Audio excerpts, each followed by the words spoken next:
Hey guys, and welcome back to the channel. In today's video, we're going to start our series servicing an ST36. We're going to walk through the different systems of the watch, the keyless works, the motion works, the powertrain, and the escapement. Then we're going to move on to how you clean a watch, lubricate it, inspect it, and then reassemble it. So if this is something you're interested in, let's get started. All right, so what is the keyless works? Well, basically, the keyless works controls the functions of the watch. It's what allows the watch to be wound, and it is what starts the process of the time setting of the watch. So what we're going to do is we're going to start disassembling the parts, and then I'm going to put them back together and explain what each part does. Now, when you hear me talking about anything when we're servicing a watch, there's basically two sides. The side you're looking at, this is the dial side. The other side of the watch is what we refer to as the watchmaker side. So the first part we need to talk about is the setting lever screw. The setting lever screw is how, on this particular movement, that you pull the stem out.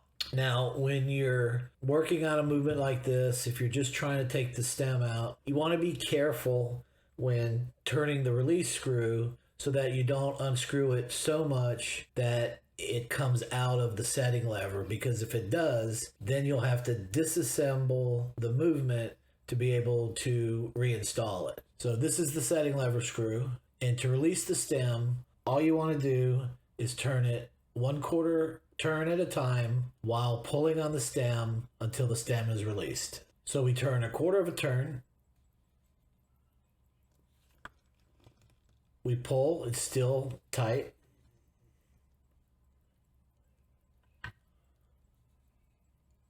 Another 1/4 turn. Stem does not come out.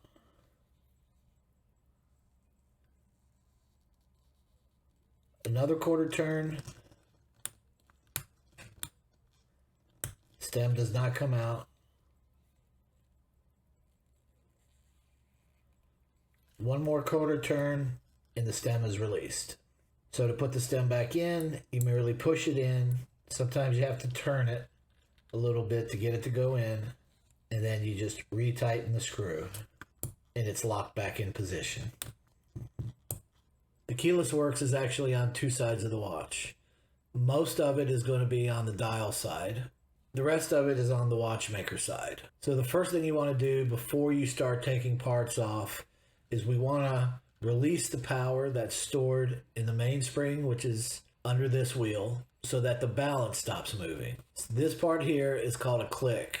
And what it does, it keeps the ratchet wheel from unwinding as you're winding the watch. So when you wind the watch, the click allows the ratchet wheel to turn, but it prevents it from unwinding. So what we need to do is a controlled release to let down the power so that we don't damage anything by taking parts off while the mainspring is still wound. So to do that, we're going to hold the crown, turn the crown so it advances slightly, and then with your tweezers, you just simply move the click so that it will not prevent the ratchet wheel from unwinding, and then slowly let the crown turn between your fingers. This will unwind the mainspring and the balance wheel will stop moving. So now let's begin our disassembly.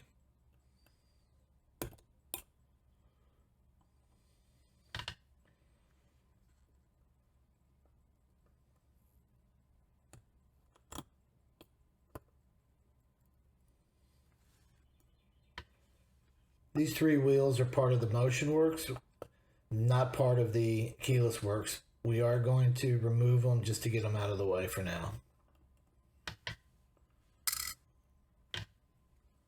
This part is called the crown wheel. What's unique about this wheel is that the screw has a reverse thread on it. So where normally you would turn a screw to the left to loosen it and to the right to tighten it, this screw is just the opposite. Sometimes the screw will be marked with additional lines on it, letting you know that it's a reverse thread, but it usually isn't like that. So one of the biggest mistakes people make removing this is breaking it off, and that's not something you want to do. The other thing I would point out on this wheel is that it has an inner ring, and if you're not careful, that part will get lost because you won't even realize it's there.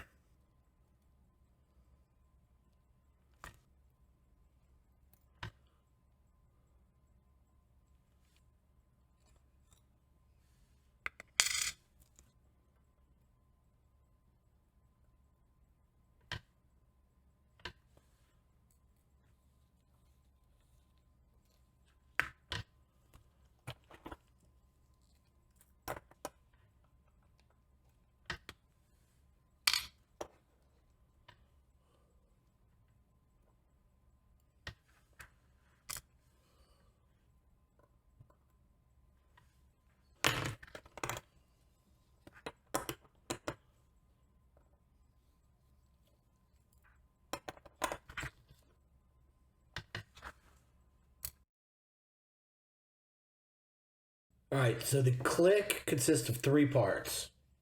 You have the click spring, the click itself, and the screw.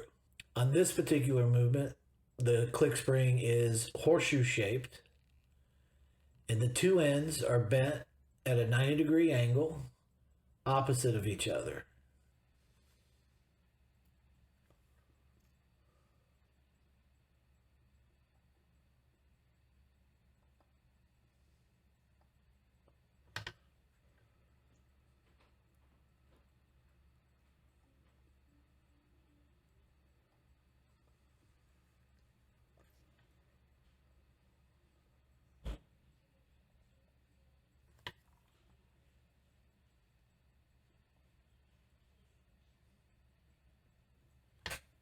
Our next part is the ratchet wheel. What's unique about the ratchet wheel is that the hole in the center is square.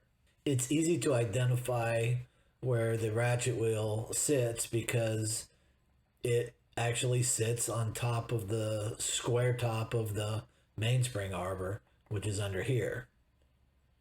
So let's go ahead and install this.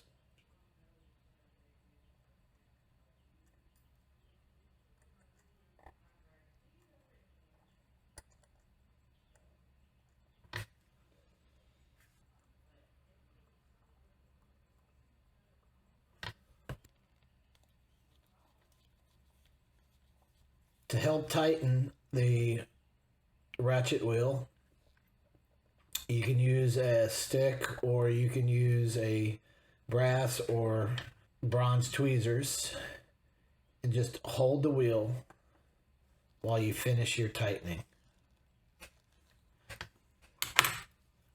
Our next part is going to be the crown wheel. And on this particular movement, we have the crown wheel itself. Then we have the crown wheel ring. And then again, we have the screw with the reverse threads. So let's go ahead and put this on.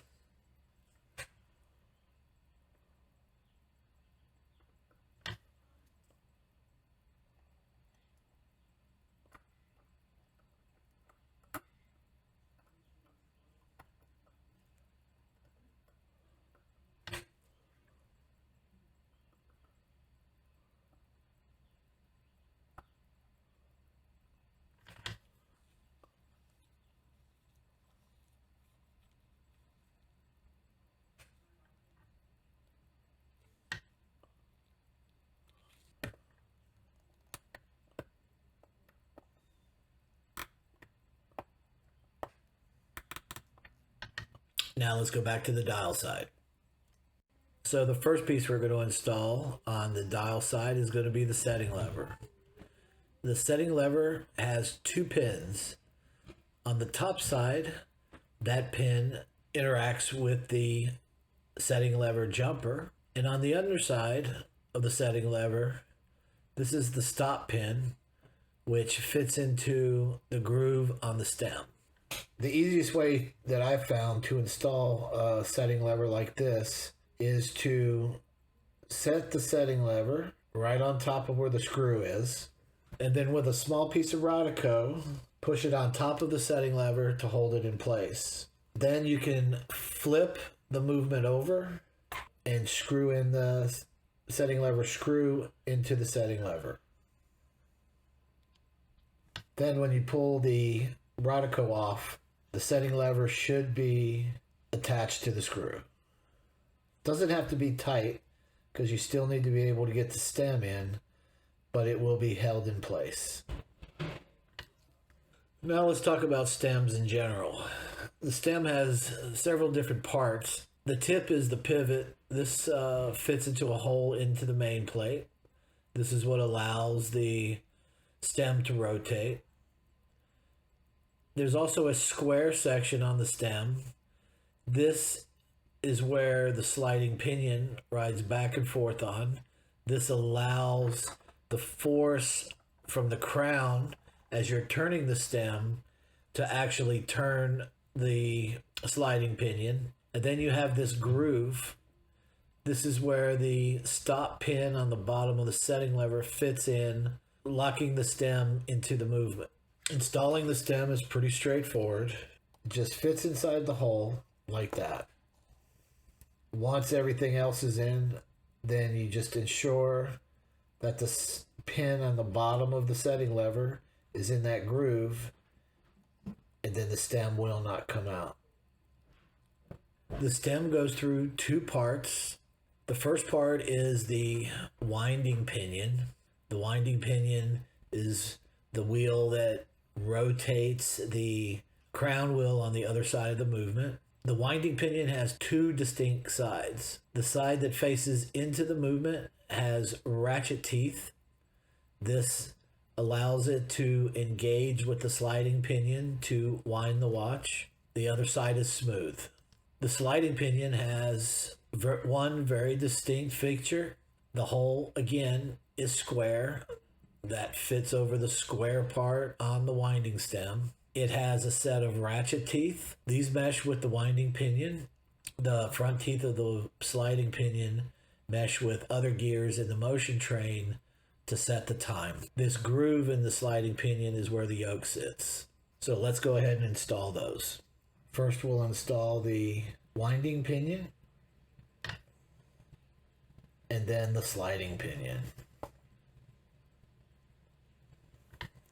Then we just slide the stem in. Sometimes you have to turn it to get those two square pieces to mesh. And then just make sure that you get the stop pin on the underside of the setting lever into the groove, and then we can tighten the screw on the other side.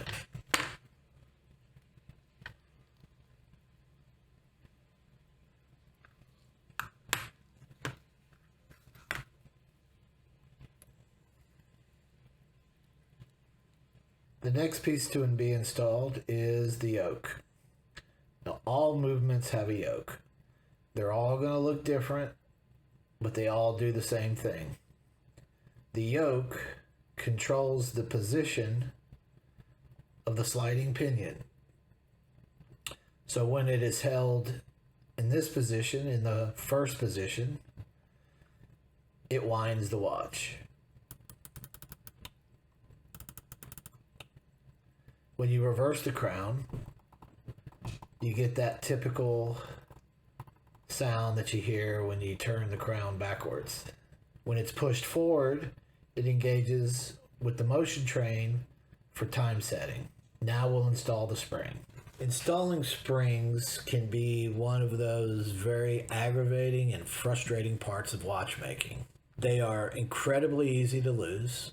They fly away from the movement with an unbelievable velocity, making them virtually impossible to find sometimes. So you want to take extreme caution when you're dealing with anything under tension, but especially these little springs. The parts are hard to find, though you can buy assortments of springs. Typically, you're not going to find one exactly the same. So it's best to develop good habits when you're working with springs so that you do not put yourself in the position to lose them. So I'm going to show you one way. There's many different ways to do it, but on this particular movement, I'm going to show you how I would do it. So start by setting the spring in position. Now, this is a pretty big spring, and some people, they'll use a second pair of tweezers to hold it in position. Some people will take a piece of Rodico and hold it in position so that they can fasten it down. The Rodico helps it from not flying away. Some people will use a hold down stick.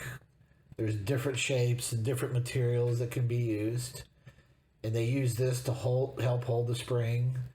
The idea is that if you don't get the spring onto the yoke or whatever part that the spring has to put under tension, that it doesn't just fly away.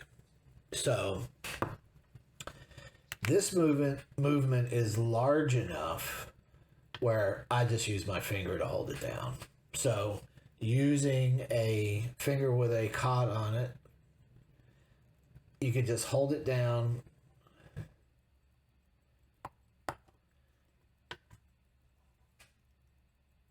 until it's in position. Make sure the yoke is in its position.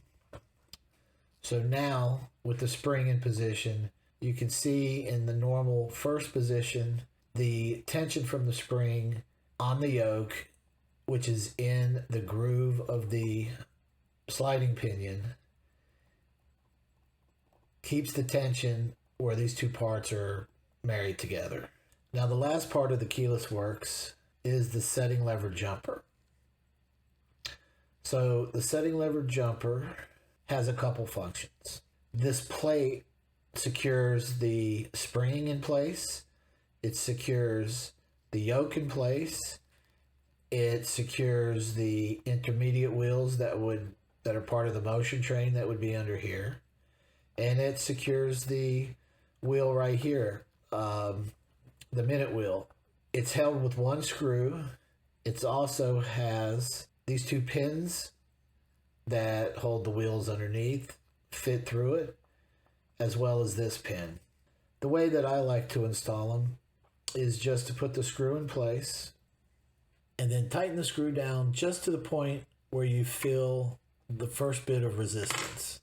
Then you can take your tweezers and pull the jumper so that it engages with the pin on the setting lever.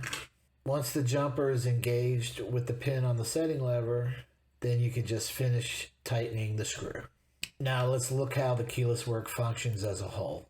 When the watch is in its first position, the keyless works enables the watch to wind by transferring the force from the stem to the sliding pinion, which is meshed with the winding pinion, turns the crown wheel, which turns the ratchet wheel that's attached to the mainspring barrel arbor to wind the mainspring. Unfortunately, a lot of people don't know how tight a screw should be tightened. So, pretty simple concept. What you would do is turn your screw until you hit resistance and stop. You want to continue to tighten the screw the width of the screw slot. That's it. That's how simple it is. So this is something that you just judge by eye, but it's a rule of thumb. It's typically going to work on most every screw that you will work on, unless you get into some special circumstances, which you definitely don't need to worry about at this point. You turn the screw until you get the resistance, you stop, and then you continue to turn the width of the screw slot. Now your screw is tight. Well, guys, that's going to be it for today. In our next video, we're going to look at the motion train and how it interacts with the keyless works. If you got any value out of this or learned anything new, please leave a like. And of course, if you have any questions, please leave them in the comments. I'll get to them as soon as I can. Until next time, we'll see you later.